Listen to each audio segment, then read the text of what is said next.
Now you can start. Thank you. And the recording is going to be available in our website, cintran.eu, together with the slides. And we have 2 rules only, so please mute yourself if you're not a designated speaker. And you can use the chat, of course, but please do it respectfully.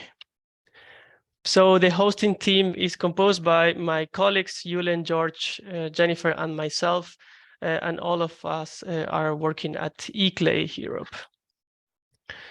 But before we dive into the topic, we would like you to be more awake if you're in Europe, of course. So basically, we have 2 questions for the poll. I know that it's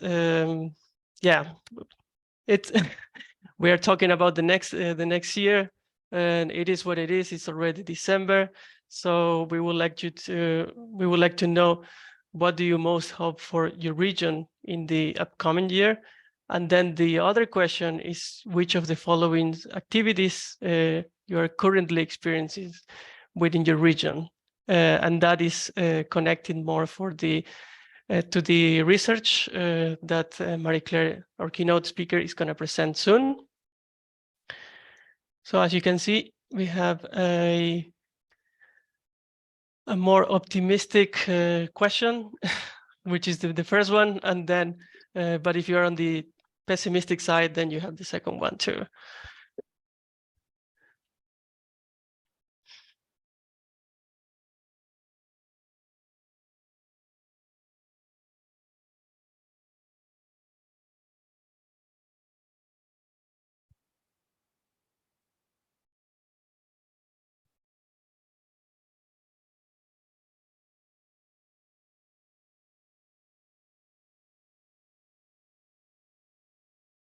So we're waiting a bit more so then we can give more time for everyone to answer.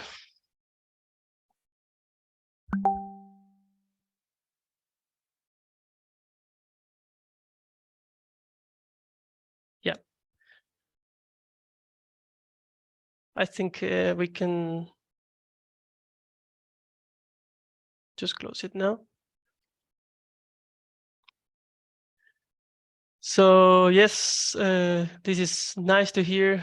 We are looking forward to more empathy, so justice for all workers, communities, and vulnerable groups. This is nice because usually when we talk about justice, they mention workers, but not the rest of the society. And then about these the strategies that are happening. So basically, there are. What is happening the most is like there are many calls to postpone this transition, and then local and regional public authorities resisting against the national policies, and then local and regional public authorities embracing the just transition. So that's a bit contradictory, but I guess that we have like a diversity within this within the audience. So now to talk a bit about the CINTRAN project. So basically what we are trying to do is unraveling the challenges of this structural change, such as the one that the EU has posed across the whole continent to become it carbon neutral by 2050. So we are looking at 4 regions that are highly dependent on fossil fuel extraction.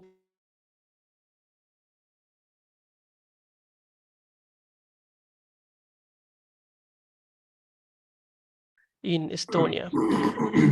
So we are looking at 3 different angles. So basically the pace of transformation of these regions, the capacity that they have to cope, but also how they can adapt proactively.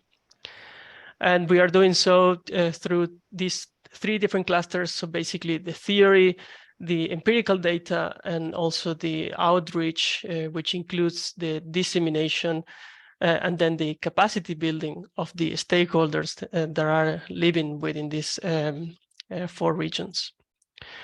But if you're more interested in knowing about the CINTRAN projects, I highly encourage you to go to this our website, cintran.eu, because you will find all the outputs of the project so far. but also we have this inventory of coping strategies that we just released a month ago, and Marie Claire is going to present a bit more of that soon. And also we have a bunch of publications, I think 170 so far. So please go ahead and look at this big repository of documents. And the last thing about this, the CINTRAN project, is that at ICLEI we are leading this capacity building program. And so we conducted a needs assessment across the several coal plus regions. And after that, we came up with the topics that were more of interest and or the topics that these regions needed more support of. So basically, we have 10 webinars and also 2 academy events that are targeting practitioners. So the first one was on the Russia's world effect on the phase out of coal, then the territorial just transition plans, and the last one in building socioeconomic resilience in at-risk regions. So if you have missed one of these ones, please go to our website because you will find all the recordings there. And the last thing is that, as you know, today's topic is about coping together.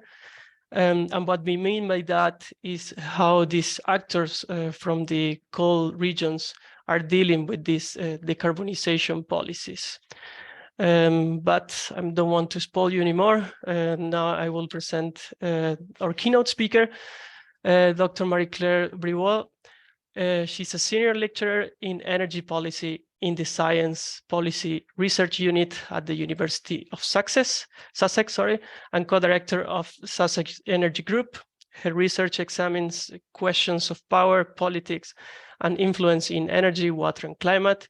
And she has worked on projects including examining the political implications of decentralizing energy systems, the security implications of climate change and energy transitions, and social and political responses to decarbonization. We are very happy to have you, Marie Claire. So the floor is yours. I think you can share your screen right now. Okay, great. Thank you. Yes, here it is.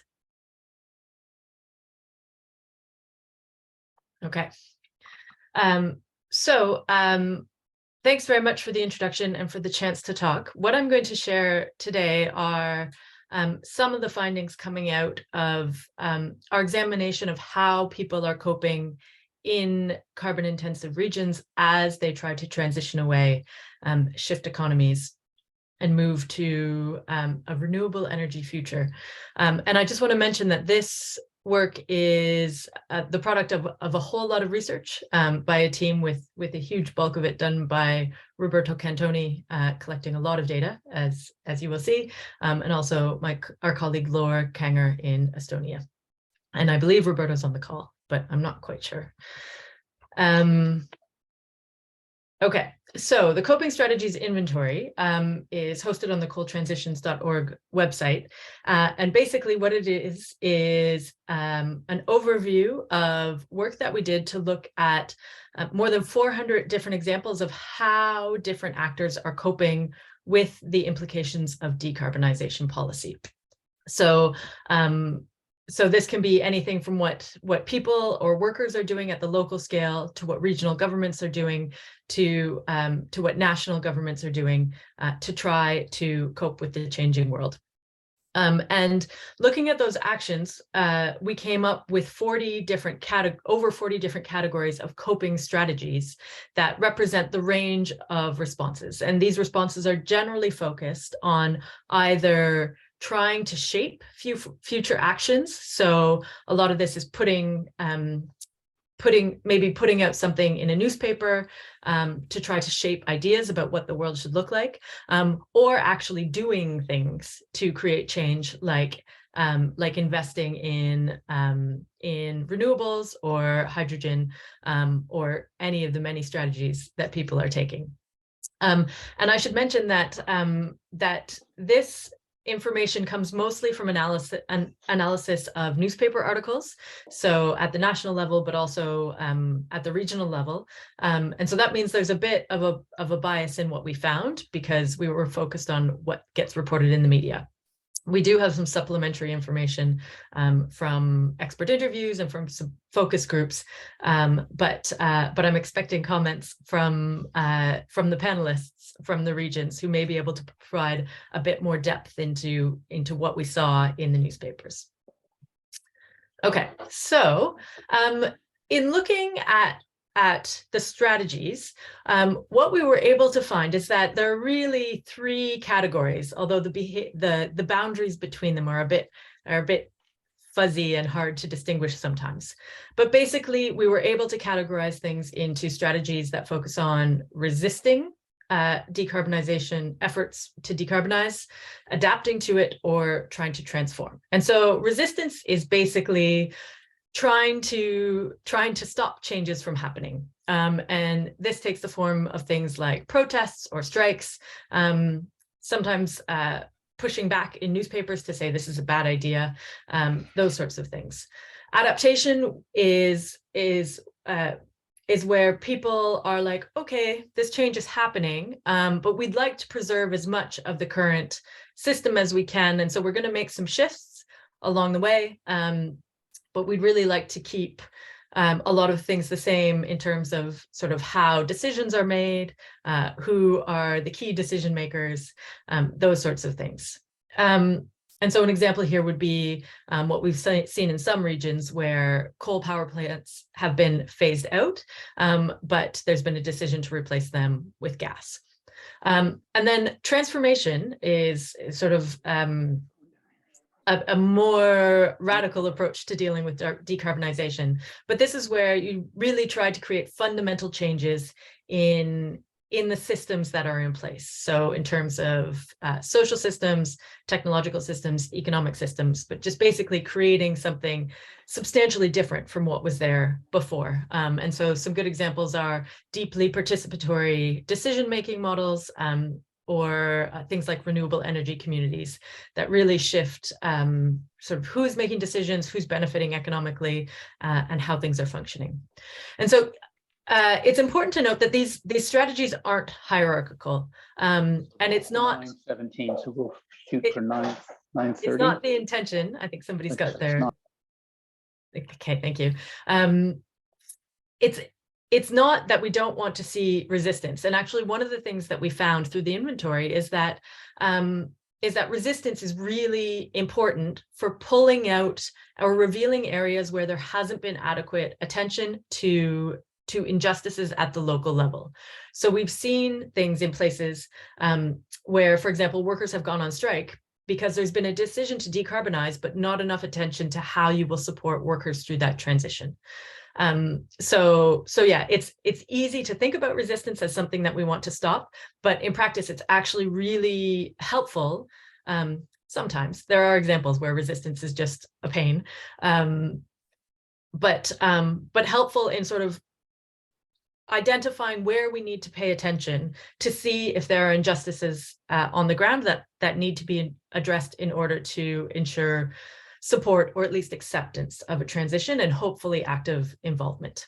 The other thing I want to flag is that it can be really hard to figure out when something is transformative and when something is adaptive. And that's because transformation is often a result of adaptation over time. And so there comes a time when small changes add up to something quite big, like a shift from cars that use petrol or gasoline to EVs. So you might see small changes, but then eventually we get to a space where the world's quite different. Okay, so what I'm going to do now is just highlight one of the key things that came out from across the cases. So we looked at the 4 CINTRAN case studies, but we also gathered data from 8 other regions or 7 other regions that are experiencing transitions that are carbon intensive in Europe. And across all these 11 regions, what we found was that it's really places that have that have strong, empowered, and inclusive approaches. So strong and empowered civil society and inclusive approaches are key to ensuring that decarbonization projects are successful, but also that people are better off through the process. And so places that really do have things like strong social capital, strong social connection, and senses of civic responsibility are resisting to make sure that they that their well-being is addressed, but also that they're also more likely to sort of get on board with decarbonization through processes of making it work for themselves. Okay, so I'm just going to talk through 3 regions to give a sense of what we saw in those regions. So the first one is in Germany, in North Rhine-Westphalia.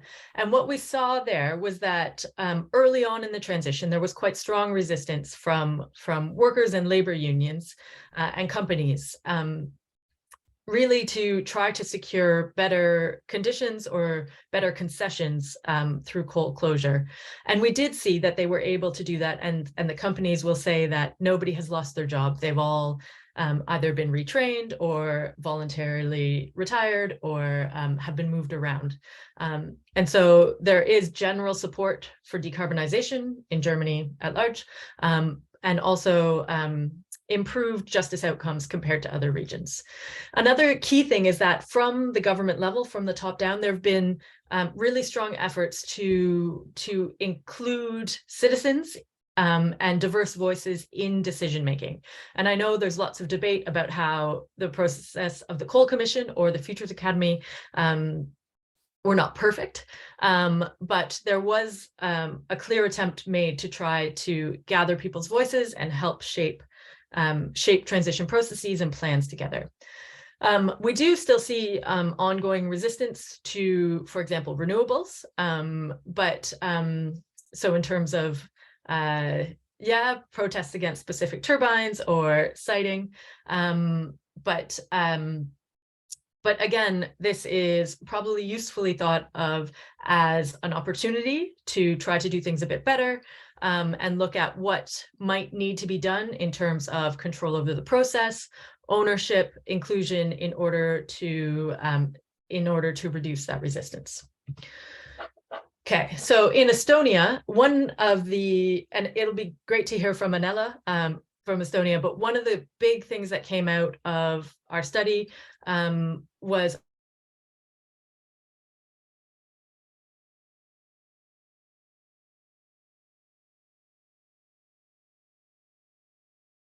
nobody listens. And there have been some top-down government efforts to provide retraining. People talked about that quite a lot, but there wasn't a sense that that these programs would really make much of a difference. And there have been efforts at inclusion, actually, through things like vision days, but I think there was also not very much hope that would be listened to. And so there's ongoing trends towards outmigration, especially for youth. And so we saw quite a lot of talk in Estonia, so a lot of rhetoric trying to shape pathways forward, but not so much in terms of action to address decarbonization. And then finally, in Slovakia, we found there was quite a lot of talk about an extensive participatory process that was run to try to gather people's voices and support for entrepreneurship, that sort of thing. But also frustration because usually with inclusive processes, you need clear and transparent mechanisms for actually turning that input into decisions and into reality. And if you don't have that, then you can see that people will put a lot of effort in and put a lot of faith into these processes. But if they aren't listened to, then they can become quite frustrated and disempowered, which will not essentially be helpful for progressing transitions. So just some key takeaways from this, and we've got lots of findings about lots of other regions as well, but not enough time, that resistance is often, although definitely not always, an indicator that we need to take a look at how injustices are playing out or whether there are injustices at the local level. That efforts at the local level should seek to build strong and resilient communities instead of just focusing on individual workers. So not just providing retraining support, but thinking about communities as a whole, building social connections and community resilience, so that people can also support each other.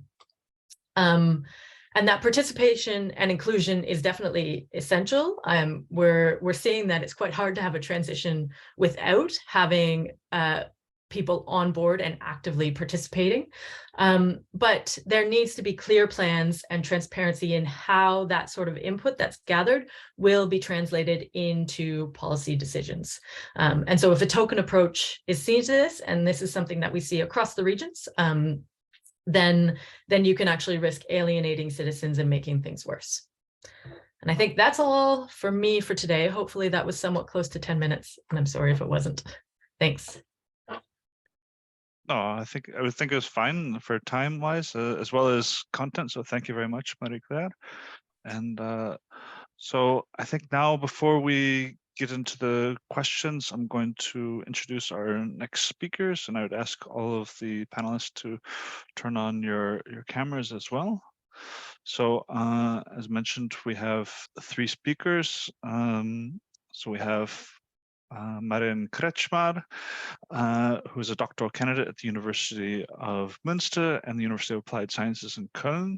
She has a background in architecture and urban regional management. She's working on her PhD thesis supported by the Heinrich Böll Foundation, and she's investigating civil society participation in the transformation of the German lignite regions, Rhineland and Lusatia, respectively, Western and Eastern Germany. So welcome. We also have Professor Anela Anga-Kravi, who has close to 20 years experience in climate change policy and economics, as well as international climate negotiations. Her research interests include social implications of low carbon transition, green growth, and applied macroeconomics. She holds a PhD in climate change economics and philosophy and Master of Philosophy and Environmental Policy from the University of Cambridge, where she leads the climate change policy group at the Yusuf Hamid Department of Chemistry, and is the Estonian principal investigator for the CINTRAN project. And finally, last but not least, we have Magdalena Shvetsova, who's the project manager for Upper Nitra implementation unit at the regional authority of the Trenčín self-governing region. She studied architecture and urban design at the Slovak University of Technology and European Studies at Comenius University in Bratislava. She's worked for the Ministry of Environment of the country, a Belgian industrial developer, and several other private businesses before returning to her home region, where she's working on helping them with their just transition. She's currently working in the regional public administration, dealing with just transition of the Upper Nitra region from coal. So welcome, all 3 of you. Thank you very much for coming. I will start off with Marin.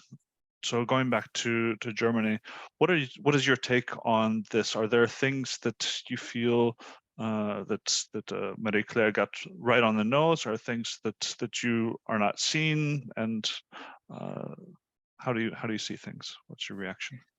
Yeah, thanks a lot for the very interesting input and for the chance that I can comment on this right now. Because I see that it matches quite well, and I think I would just go rather a little bit into details and add something, because I think this resistance, adaptation, transformation scheme you presented is interesting, because in the Rhineland, I mean in Germany in general, but especially in the Rhineland, we can see all 3 strategies. So first, the former resistance of energy companies and unions to the phase out, because they didn't want to go out of coal earlier than the 2040s. And then this pretty big anti-coal movement, largely aiming for a transformative path, and then meeting with the Coal Commission initiated by the federal government, rather in the middle. So I would say rather in an adaptive pathway, which hopefully will be shifting over to a more transformative one. And I will also argument now why I think that many central aspects are still more on the adaptive side. But first about the just transition. I would like to add here that it worked well out for workers and companies, which of course is important to people living and working in the regions, but with not taking into account international agreements such as the Paris Agreement as a basis for the commissions which didn't take place, then this coal compromise and everything following out of it bears the danger of missing out on justice for future generations.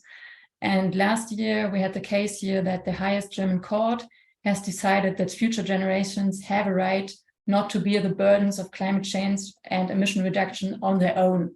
So in a just transition, they also have to be taken into account. And I think a central problem about the German transition is that it's so narrowly framed as a mostly economic and workplace issue and energy-related problem of today. And yes, that is the root cause. The phase out is economic and it's energy related, but the impacts are much wider. And I think to secure in the long run a sustainable low emission transformation, we need a more integrated approach than what we have right now. And that's where I come then into participation also. And what we currently see here in the Rhineland are very disintegrated approaches of business area development without any integration, considering how people commute there other than by their individual car, or without innovative forms of housing in the vicinity. We can see that quite often in business park developments, for instance, in Elsdorf or Jülich right now. And now, sorry for the jumping a little, now coming to participation and inclusion. So what is clearly needed for such a more integrated approach would then be a broader view to the transition, where stakeholder inclusion and participation are important. So for instance, we have a very selective actor composition of the supervisory board of the development agency Rhineland. In German, it's the Zukunftsagentur RhineWestphalia, ZRR. And they are responsible for the implementation of the transition. And its supervisory board is marking project as generally eligible for funding. And this board currently consists of 20 public actors, 10 economy related, so chambers of commerce, crafts, unions, the power company, RWE. And now newly there's one new seat for the NABU, an environmental association. So we have very clear imbalances here of topics and of the powers on the ground. And Marie Claire spoke about the disempowerment at the local level in the Estonian case and frustration in the Slovakian, but this is also something that I've seen in my interviews in the coal regions, so in Germany.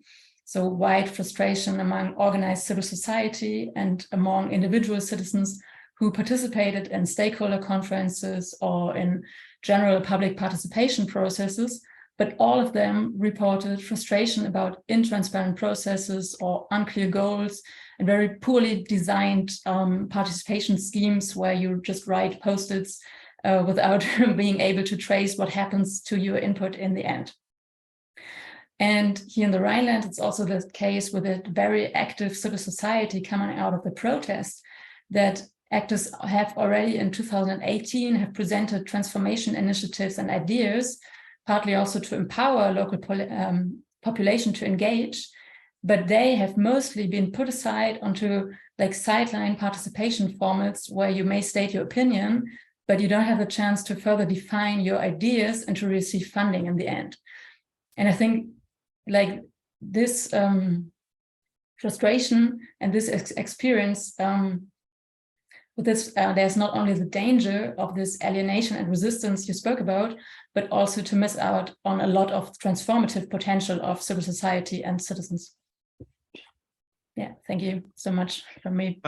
Thank you, Maren. Lots of interesting things. I mean, the way that Marie Claire presented it seems like that the German one is progressing well, and I know that lots of Europe or the world looks to Germany as being a leader. But then it's also important that it's not perfect. It's on the ground. There are definite improvements can be made, and I think that she's highlighted a couple of them. I wanted to then turn to Annelle and asking about her case. So talked about the frustration, the out-migration, the youth, and one example I heard last week, I believe it was Ivan Segriev from your national ministry was in a webinar last week, and he was talking about youth and what the country has done to engage the youth in Iroviro. And this might have been after the research collection phase that that Marie Claire did, because I believe it was quite new. Do you feel that this is an improvement?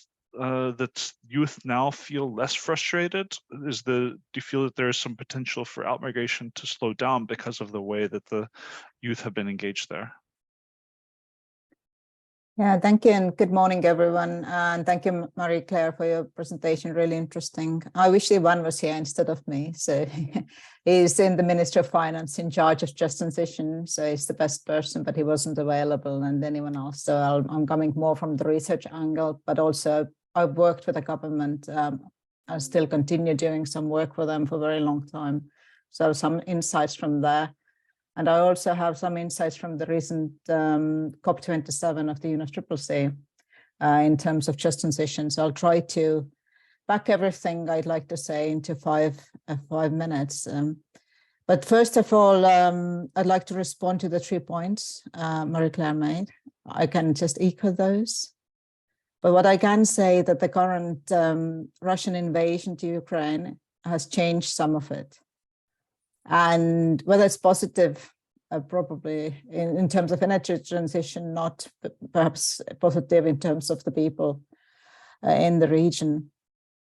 So there's strong sense of disempowerment in the region that has been true.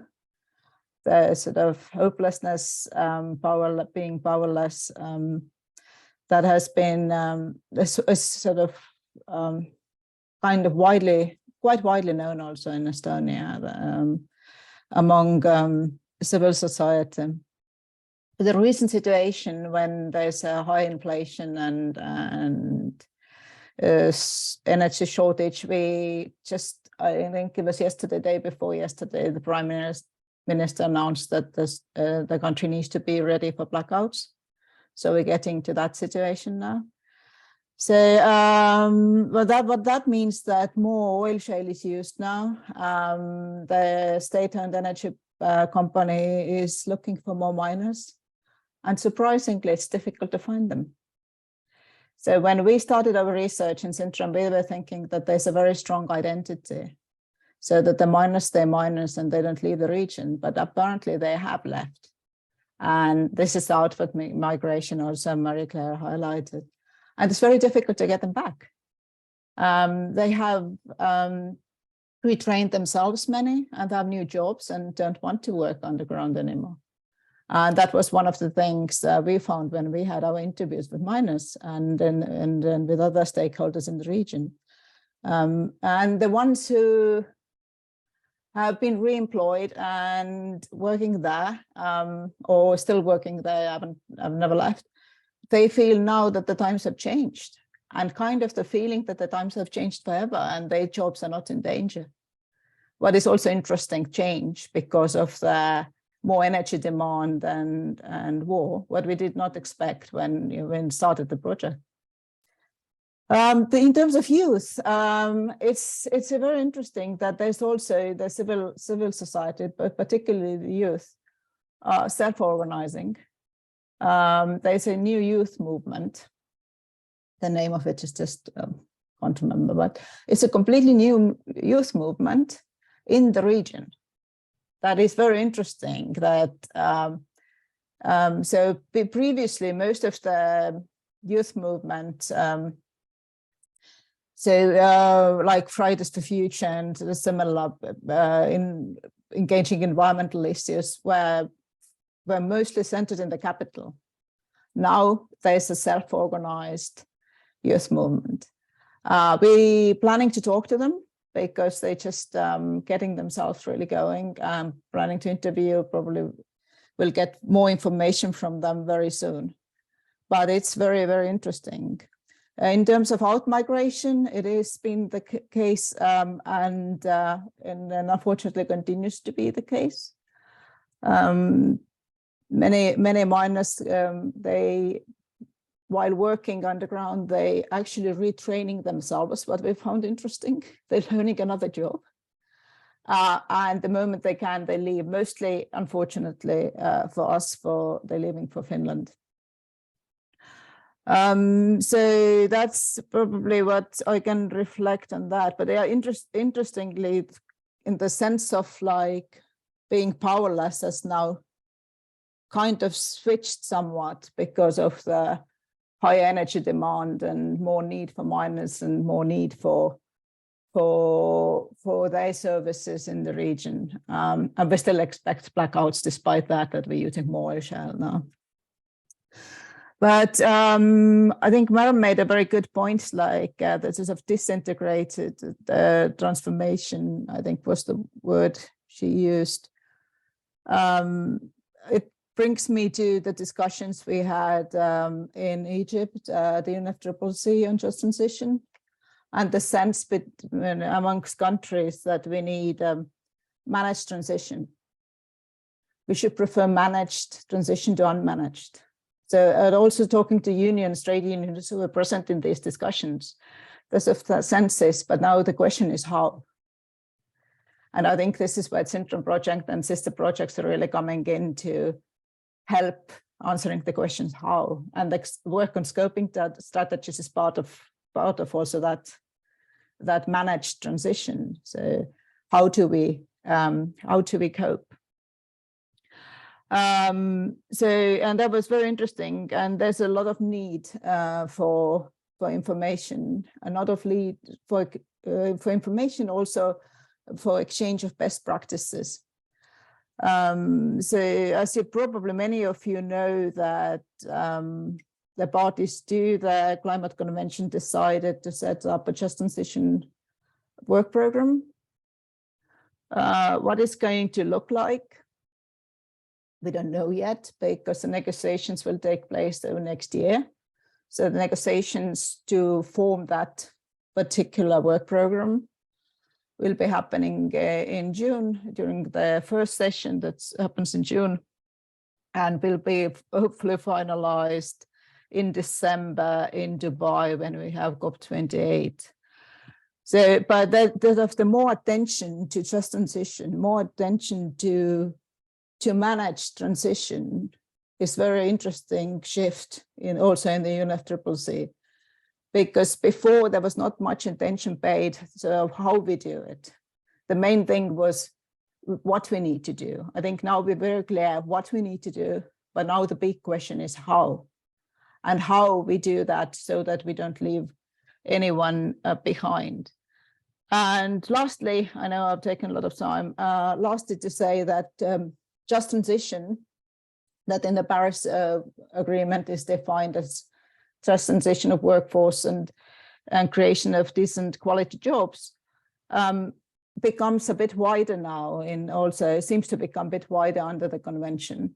And it does talk about other issues, just as fairness and fair transition. So we'll see next year how this spans into this new work program. I think it's a very interesting discussion here. I'd like to thank everyone, and I stop here. Thank you.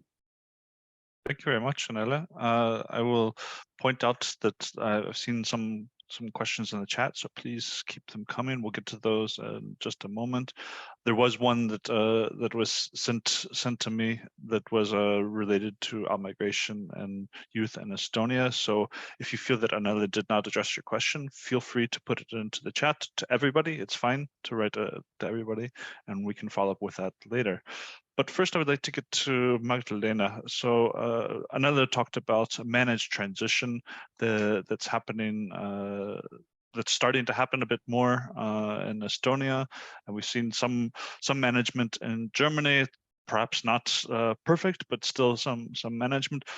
What would you say has been the management style in Slovakia? Is the governance functioning how that you're doing functioning correctly? Marie Claire mentioned that there was a extensive participation process, but still there was some frustration that the outputs did not really lead to decision making. And this sounds to me a little bit like what Maren was talking about, that some project ideas come into the pipeline, but there's some sort of gatekeepers. Is this reflective of what's happening in Trincin self-governing region? Yes, thank you for the floor, and also thank you for invitation, and also for Marie Claire's presentation. Where to start? I can say that the overall just transition process, or the implementation of the just transition fund here in Slovakia is in the hands of Ministry of Investments, Regional Development and Informatization. And just a few days ago, European Commission has approved the so-called program Slovakia for the next program period. And this is the only operational program for 21-27 period. And the Just Transition Fund is included in this program as a special annex. But the preparation of the coal phasing out has started at the end of 2017. Or beginning of 2018, and by the roundtable, followed by the official discussions about the future of the region.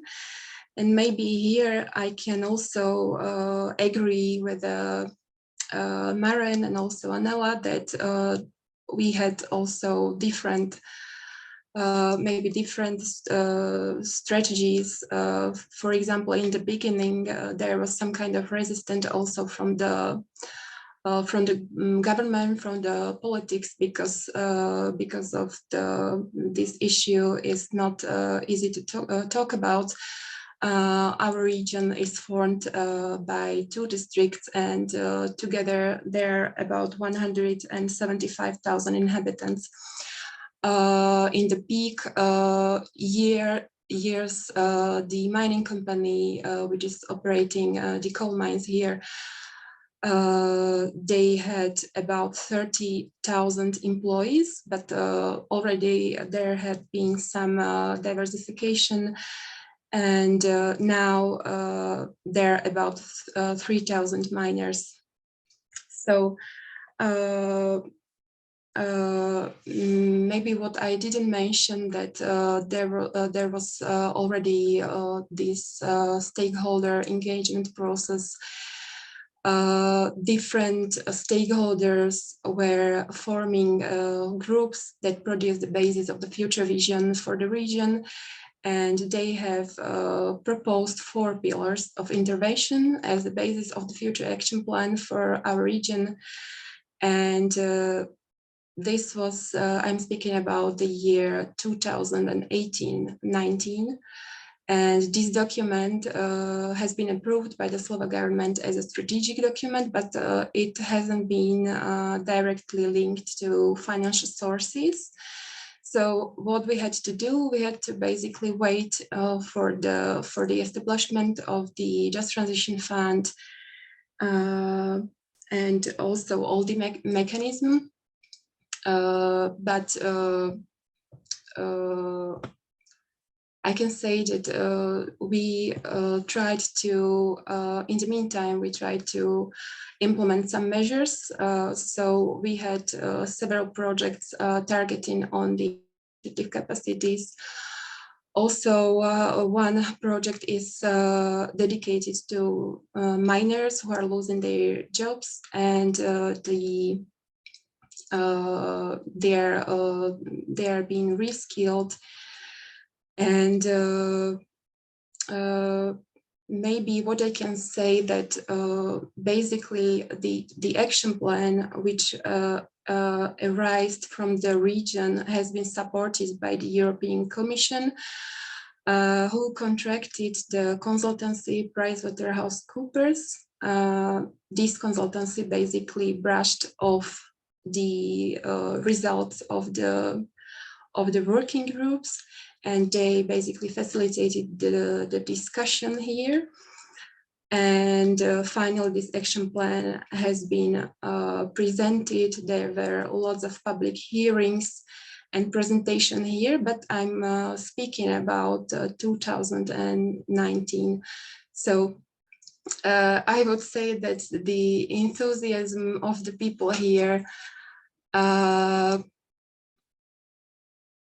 has already been cooled down a bit, because it took a lot of time to prepare a territorial just transition plan. And also our region is the only coal mining region in Slovakia with operating coal mines. And these have to be phased out until the end of next year. So we don't have much time for the measures that need to be taken. And this is also why the people are frustrated, because until the next year, majority of these 3,000 people, miners, but also the administrative capacities will lose their jobs. So what we are trying to do, we try to explain on one hand the government that we don't have time. We just had the operational program approved by the Commission together with the TJTP. But this is not the end of the process. We have to support the people in preparation of the projects, and also provide them with the reskilling opportunities, continue with to work with them, and we have to also clearly communicate what has already been done, what has to be prepared. And so my position in the region is that we are something like the connecting point between the government and the region. So we are trying to communicate all the changes that are going to happen, and all the strategies. But I would also say that, as Anela said, that this is not an easy process. We have to speak to the people with their language, explain the proposed solution, which is not sometimes easy. And we also have to support the region, and sometimes explain that not everything is going to be perfect, and not everything has to be on the region, on us. So maybe I will stop here and wait for the questions from the audience. Thank you. Thank you very much. I think that you hit on a couple of very interesting points about communication being very crucial. The cooling down period, I think, was also very interesting. It reminds me of a case in another region. Somebody told me that it's very important to communicate properly, because if you tell somebody that just transition is going to happen, the media, the public will interpret that the mines are closing down tomorrow. And at the same time, it seems that this is a continual problem, because maybe you have to keep communicating properly that the just transition plan is being developed and it's not going to be implemented tomorrow. So you have to keep on telling people that this is not something, these are not steps tomorrow, this is steps that are a long-term process. I think that I would come back to a question that came from the audience for Marie Claire. So where did I stick it? From Konrad Göttle, who's asking about what are the extent that there are overlaps between stages of resistance, adaptation, and transformation happening at the same time, and what are your explanations for that? Yeah, this is a good question, and also something that actually Roberto is leading, writing a paper on at the moment, is when, because we do see, at the beginning, you see a lot of resistance. And so we have colleagues in the CINTRAN project who talked about mapping phases of transition. And so early on, where you have most of existing industry in place and you haven't really seriously committed to transition, you see really a lot of resistance, because people can't really see a way forward, and there's attempts to keep things the way they are. And then especially as governments take up decarbonization, and facilitated really by the provision of funds by the European Union and just transition funds, you see more adaptation, and then and there's transformation all the way along as well, because you sort of have entrepreneurs or local groups who are thinking quite creatively about how to do things even during early transition stages. But as you get further along, you see that people's ideas about what is possible shift. And so it's much easier as you go through the transition and people start to get a sense of what the shape of the world could be in the future. And if they're able to see sort of a pathway of hope where their voices are heard and included, and there are opportunities for them to do things differently, then there's more uptake of transformative solutions or attempts at transformative solutions. So we're seeing a lot of people trying things out. And I often use energy communities as an example because it really represents something quite different from the status quo in terms of who owns energy, who controls it, who gets the financial benefits from it. But it's also sort of a grand experiment right now with more and more countries, or people and groups in more and more countries, seeing it as a way to try to capture some economic benefit and replace some of what has been lost in the process of transitioning away from coal. So the short answer is yes, they 100% overlap. And we do see a clear shift where resistance decreases or changes form, adaptation and transformation increase as we move through transition phases. Also important to say that we don't have any countries anywhere in the world where we are beyond the middle transition phase. So in the theoretical work, we have defined a late transition stage, which is where most industries have transitioned, and the transition is, you can say, we sort of changed states to a decarbonized future. Nobody's there. I mean, there's so much work to do. But yeah, those pieces are, there's sort of a shift, but they're always there. Thank you for that. We have 5 minutes left, and I have to do a little bit of a small promo at the end, but I would still ask each of our panelists to reflect just for 1 minute, just some sort of final thoughts, anything, last thing that you want to say about this. So I'll start with Marin. Thank you. Yes, I think it's pretty interesting to broaden the view, because usually right now I'm only studying German case studies. So for me, it's really interesting to see the others and to take the view up to a higher level. And I think it might be really interesting to compare different regions and different stages also of this resistance, adaptation, transformation, and then check where are positive examples for a broad, successful stakeholder inclusion, and if there are actually power shifts taking place or not. So maybe how these processes then have an effect to, is a region going more into an adaptive or transformative path? Yeah, just a quick thought after this discussion. Thank you. Anela? Yeah, thank you. I'll probably answer the question Ralph has posted. It's about the Estonia for Just Transition Plan, just approved by the Commission just recently, as that happened recently, and we got 354 million euros money for transition. So that's very, very recent, and that somehow also changes a bit the mood. That is a positive. There's a bit hope that this money can be used to manage the transition and manage it well. But there's a question like, but it was recently, we got the money recently, and why? When did the transition started, more or less? Because we also already talking about out-migration.